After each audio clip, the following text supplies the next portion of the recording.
Vega Jewelers, luxury bridal jewelry exhibition sale. 1st and 2nd November, the Residency Towers at Coimbatore. ప్రపంచ దిగ్గజ IT కంపెనీలన్నీ కూడా తమ ఎంప్లాయీస్ని తగ్గించుకునేందుకు కోట్లాది రూపాయలు ఖర్చు చేస్తున్నాయి. చాలా చోట్ల లే ఆఫ్లు ప్రకటించబడుతున్నాయి. అసలు ఎందుకు ఇలా జరుగుతోంది? దీనికి సంబంధించి మనతో మాట్లాడేందుకు లైవ్ కాల్లో అందుబాటులో ఉన్నారు శ్రీనివాస్ లగ్గాని గారు. ఆయన ప్రముఖ ఎనలిస్ట్, ఇటు ఐటీ రంగంగా అలాగే పొలిటికల్గా కూడా. ఒకసారి వారితో మాట్లాడదాం. నమస్తే అండి శ్రీనివాస్ గారు. నమస్కారం. ఏంటి, ఎందుకు ఎంప్లాయీస్ని తగ్గించడానికి దిగ్గజ ఐటీ కంపెనీలన్నీ కూడా, ఎంతో నేమున్నటువంటి పెద్ద పెద్ద కంపెనీలన్నీ కూడా లే ఆఫ్స్ని ప్రకటించడంతో పాటు ఐటీ ఎంప్లాయీస్ అందరినీ తీసేయటం కోసం డబ్బులు ఖర్చు పెట్టడం ఏంటండి? నాకు అర్థం కాలేదు. అంటే ఇప్పుడు look at the world economic situation మొత్తము it is getting into slow down slightly. అంటే ఇది మనము రిమెంబర్ ఒక 3-4 months బ్యాక్ కూడా మనము we have talked about TCS లే ఆఫ్స్, అంటే హౌ టీసీఎస్ లీడ్ ఆఫ్ అని చెప్పి చూసాము. అయితే ఓవరాల్ గా ఈ వరల్డ్ ఎకనామిక్ స్లో డౌన్ వల్ల ఇట్లాంటి డిసిషన్స్ తీసుకోవాల్సినటువంటి ఆవశ్యకత ఉంటుంది.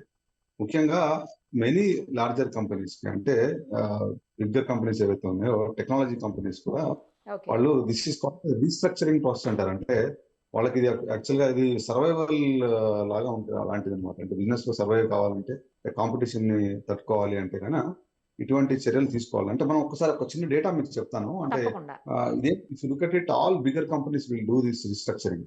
అంటే ఏ మేజర్ కంపెనీ కూడా తీసుకున్నా కానీ వాళ్ళంతా ఈ రీస్ట్రక్చరింగ్ అనేది చేయాలి. ఎందుకంటే మారుతున్న కాలాన్ని బట్టి వాళ్ళ స్టైల్ కూడా, వాళ్ళు ఫంక్షన్స్, వాళ్ళ ఆపరేషన్స్ కూడా వాళ్ళు మార్చుకోవాలి. లేకపోతే వాళ్ళు సర్వైవల్ కష్టం అవుతుంది. అంటే యాక్చువల్గా అమెజాన్ ఏదో లాస్ట్ లో వెళ్ళడం వల్ల తీయలేదు. వాళ్ళకి లాస్ట్ క్వార్టర్ లో చూస్తే $18 billion ఆల్మోస్ట్ వాళ్ళకి ప్రాఫిట్ వచ్చింది. అంటే లాస్ట్ ఇయర్ తో కంపేర్ చేస్తే $120 billion ప్రాఫిట్ లో ఉన్నారు. అయినప్పటికీ కూడా ఇటువంటి డిసిషన్ తీసుకున్నారంటే దీనికి రీజన్ ఏంటంటే, మెయిన్ రీజన్ వాళ్ళు రీస్ట్రక్చర్ చేస్తున్నారు మొత్తం కంపెనీని. అంటే హ్యూమన్ క్యాపిటల్ అనేది రానున్న కాలంలో it is not going to be biggest asset.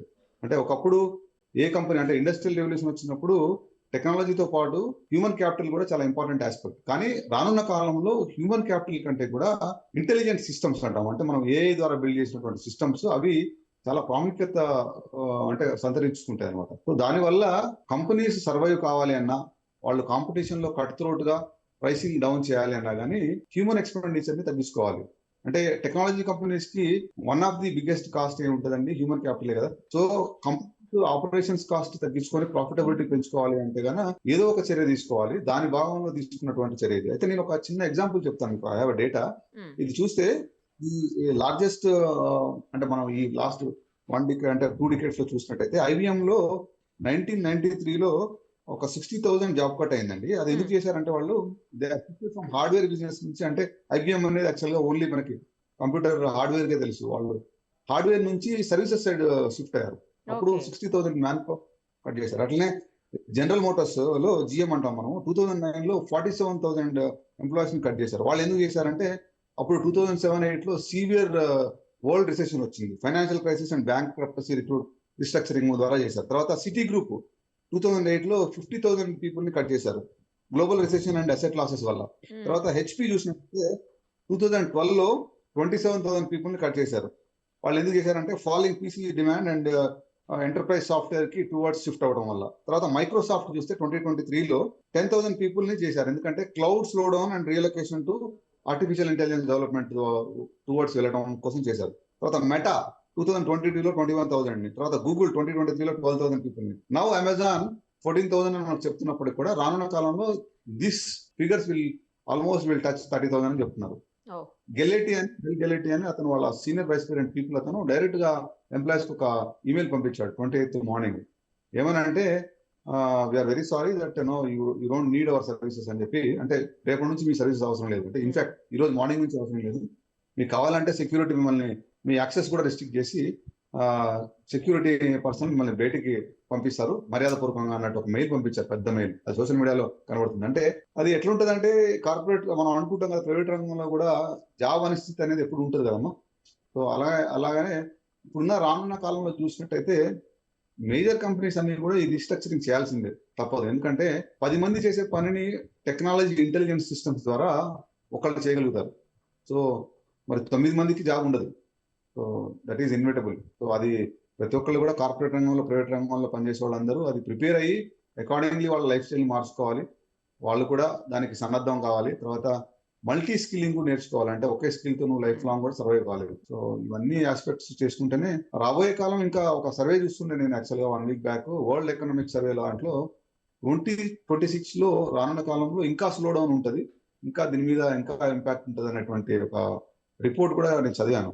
So it's going to be tough road ahead for all the private employees. ఇంత ముందులాగా అయితే స్మూత్ గా ఉండదు. అంటే ఏఐ తర్వాత టెక్నాలజీ డెవలప్ అవ్వటం వల్లనే ఇలా జరుగుతుంది అనుకోవచ్చా అండి? లేకపోతే జాబ్స్ తగ్గిపోయి జనాలు ఎక్కువైపోయారా? ఏంటి అసలు రీజన్? అంటే మెయిన్ ఇప్పుడు రీజన్? జనాలు కూడా కాదమ్మా, అంటే మల్టిపుల్ రీజన్స్. ఇప్పుడు అమెజాన్ తీసుకుంటే వాళ్ళకి జనాభా ఎక్కువ కాలేదు యాక్చువల్గా. అంటే వాళ్ళు ప్రాఫిట్ లోనే ఉన్నారు. ప్రజెంట్ ఉన్న హెడ్ కౌంట్ చూస్తే వాళ్ళు $18 billion ఇన్ లాస్ట్ క్వార్టర్ లో అంటే వాళ్ళు అంటే వాళ్ళకి ఈక్వల్ గానే ఉంది, ప్రాఫిటబిలిటీ ఉన్నారు. కానీ వాళ్ళు they wanted to utilize AI, అంటే ఇంటెలిజెన్స్ సిస్టమ్స్ యూటిలైజ్ చేసుకొని వాళ్ళు రీస్ట్రక్చరింగ్ చేసుకుంటున్నారు.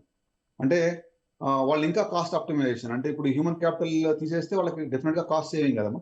సో దీంట్లో ఆర్టిఫిషియల్ ఇంటెలిజెన్స్ యూజ్ చేసుకొని వాళ్ళు ఇంటెలిజెన్స్ సిస్టమ్స్ బిల్డ్ చేసుకుంటారు. ఇప్పుడు ఇంతకుముందు చూస్తే ఇది only not only white collar jobs. In fact ఇప్పుడు ప్రజెంట్ తీసింది ఓన్లీ వైట్ కాలర్ జాబ్స్. కానీ మూవింగ్ ఫార్వర్డ్ కూడా ఇప్పుడు అమెజాన్ లాంటి వాటికి మల్టిపుల్ బిజినెస్లు ఉన్నాయి. అంటే మనం అమెజాన్ ప్రైమ్ వీడియో చూస్తాము. ఇప్పుడు ఈ జాబ్ పట్టు మోస్ట్లీ 70-80% ఈ ఓటీటీలో ప్రైమ్ వీడియో దాంట్లో ఉన్నదని చెప్తున్నారు వార్తల్లో. అయితే రానున్న కాలంలో ఈవెన్ అమెజాన్ వేర్ హౌస్, అంటే ఇప్పుడు మనం అమెజాన్ ఈ కామర్స్ ప్లాట్ఫామ్ ఉంది కదా, వాళ్ళ దాంట్లో కూడా ఇండియాలోనే ఎంటైర్ ఇండియాలో మొత్తం రోబోటిక్ ప్రాసెస్ ఇంప్లిమెంట్ చేద్దామని వాళ్ళు చూస్తున్నారు. అంటే I read in the business standard లోనే ఎకనామిక్ టైమ్స్ చదివాను. సో అలాంటి చేసినప్పుడు ఇంకా లో ఎండ్ జాబ్స్ కూడా ఇంపాక్ట్ అవుతుంది. ఇప్పుడు లాజిస్టిక్స్ లో, వేర్ హౌస్ లో, సప్లై చైన్ మేనేజ్మెంట్ లో, వీటన్నిటి విభాగాల్లో కూడా ఆర్టిఫిషియల్ ఇంటెలిజెన్స్ యూటిలైజ్ చేసుకొని వాళ్ళు స్ట్రీమ్ లైన్ చేసుకుంటారు. సో అది that is part of their అంటే అప్గ్రేడేషన్. టెక్నాలజీని ఎట్లా యూటిలైజ్ చేసుకొని హ్యూమన్ క్యాపిటల్ని ఎలా అయితే తగ్గించుకొని తర్వాత దాని నుంచి ఏ విధంగా ముందుకు నడవాలి అనే ఒక స్ట్రాటజిక్ ప్లానింగ్ లో భాగంగా ఇది చేస్తారమ్మా. ప్రతి కంపెనీస్ చేస్తారు. ఇన్ఫాక్ట్ మెటా చేసింది, మైక్రోసాఫ్ట్ చేసింది, గూగుల్ చేసింది, మనం డిస్కస్ చేసినట్టు ఈవెన్ టీసీఎస్ కూడా చేసింది కదా. సో టెక్నాలజీ కంపెనీస్ అన్ని కూడా జరుగుతుంది. సో ఇన్ఫాక్ట్ రానున్న కాలంలో మోర్ జాబ్స్ అనేవి హెల్త్ కేర్ లో క్రియేట్ అయ్యేటట్టు కనబడుతుంది. అంటే ఒకప్పుడు ఐటీలో బాగా కనపడింది, ఇప్పుడు తర్వాత అగ్రికల్చర్ లో కూడా కనపడే అవకాశం ఉంది. అగ్రికల్చర్ లో కూడా విపరీతమైనటువంటి ఇన్నోవేషన్స్, టెక్నాలజీ యూసేజ్ వస్తుంది. So and conventional business models కూడా ఎక్కువ రోజులు సర్వైవ్ అయ్యేటట్టు అవకాశం ఉంది. సో ఒకప్పుడు సాఫ్ట్వేర్ రంగం అన్నా లేకపోతే సాఫ్ట్వేర్ ఎంప్లాయ్ అన్నా కూడా చాలా హై శాలరీస్ ఉంటాయి, తక్కువ డేస్, వర్కింగ్ డేస్ 5 డేసే వీక్ ఉంటుంది, చాలా 5 డిజిట్ తక్కువ అసలు శాలరీస్ ఉండవు కదా వాళ్ళకు. సో ఇలా అనుకునేవాళ్ళు. ఇప్పుడు అసలు ఐటీ జాబ్ అంటే అప్పట్లో ఈ పెళ్ళిళ్ళు కూడానండి త్వరగా ఐటీ ఎంప్లాయ్ అనగానే త్వరగా పెళ్ళిళ్ళు అయిపోయేటివి. ఇప్పుడు అది కూడా తగ్గింది అని అంటున్నారు. నిజమేనా సార్ అది? అంటే మనం చూస్తే 2000 నుంచి, అంటే if look at Y2K problem 2000 నుంచి చూస్తే 20 years మనకి ఐటీ ఇండస్ట్రీ నిజంగా భూమిలోకి వెళ్ళింది. అంటే ఎక్కువ ఉద్యోగ అవకాశాలు కల్పించింది ఈ రంగం. అంటే మనం ఇంటర్మీడియట్ అయిపోయినాక పిల్లల్ని కూడా ఐటీ తీసుకోండి, ఇంజనీరింగ్ తీసుకోండి, దా కెరీర్ బిల్డ్ అవుతుంది అని చెప్పి అందరు సజెస్ట్ చేసింది.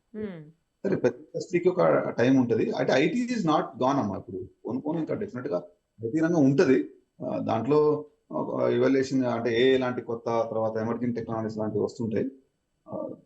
దాని చామ్ తగ్గదు. కానీ బట్ ఇంతకు ముందున్నంత ఎంప్లాయ్మెంట్ అవకాశాలు ఇప్పుడు మనం కోవిడ్ టైంలో చూసాము. చాలా మంది మూన్ లైటింగ్ అని 2 జాబులు చేశారు, మీకు గుర్తుంది. సో మరి ఇప్పుడైతే డెఫినెట్ గా అట్లాంటి 2 జాబులు చేసేటువంటి అవకాశాలు అయితే ఉండవు. ఎందుకంటే కంపెనీస్ కూడా రీస్ట్రక్చరింగ్ చేసుకున్నాయమ్మా. అంటే ఎవరికి ఎంత అవుట్పుట్ వస్తుంది, ఎలా చేస్తుంది అనేది వాళ్ళు అంటే ఇంటెలిజెన్స్ సిస్టమ్స్ బిల్డ్ చేసుకున్నారు ప్రతి ఒక్కళ్ళు.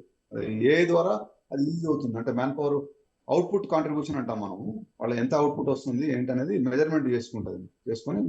So IT is all about యాక్చువల్గా హ్యూమన్ క్యాపిటల్ అమ్మ మొత్తం. అంటే ఎంప్లాయీ ఇప్పుడు మల్టిపుల్ సర్వీసెస్ కంపెనీస్ ఉన్నాయనుకోండి, వాళ్ళ ఎంప్లాయీ మీద బిల్ చేస్తారు క్లయింట్కి, చేసుకొని దాంట్లో ప్రాఫిటబిలిటీ ఉంటుంది అన్నమాట. అట్లా ఉంటుంది. సో మల్టిపుల్ సర్వీసెస్ ఉంటుంది, ప్రొడక్ట్ డెవలప్మెంట్ కంపెనీస్ ఉంటాయి, తర్వాత డిఫరెంట్ ఉంటాయి. ఇప్పుడు అమెజాన్ తీసుకుంటే ప్రైమ్ వీడియో అంటే టెక్నాలజీ కంపెనీ, అది ఓటీటీ టెక్నాలజీ కంపెనీ. సో దాంట్లో సపోర్టింగ్ స్టాఫ్ ఉంటారు, సీనియర్ లెవెల్లో ఉంటారు అట్లా. సో ఈ అన్ని రీస్ట్రక్చరింగ్ ద్వారా డెఫినెట్ గా జాబ్స్ ఇంపాక్ట్ అవుతాయమ్మా. మూవింగ్ ఫార్వర్డ్ ఎవరికైతే మల్టీ స్కిల్ పీపుల్ ఉంటారో వాళ్ళకే డెఫినెట్ గా ఎక్కువ ఆపర్చునిటీస్ వస్తాయి. ఒకటే స్కిల్ మీద అయితే లాంగ్ టర్మ్ గా ఉండటం, సర్వైవల్ కష్టం అవుతుంది.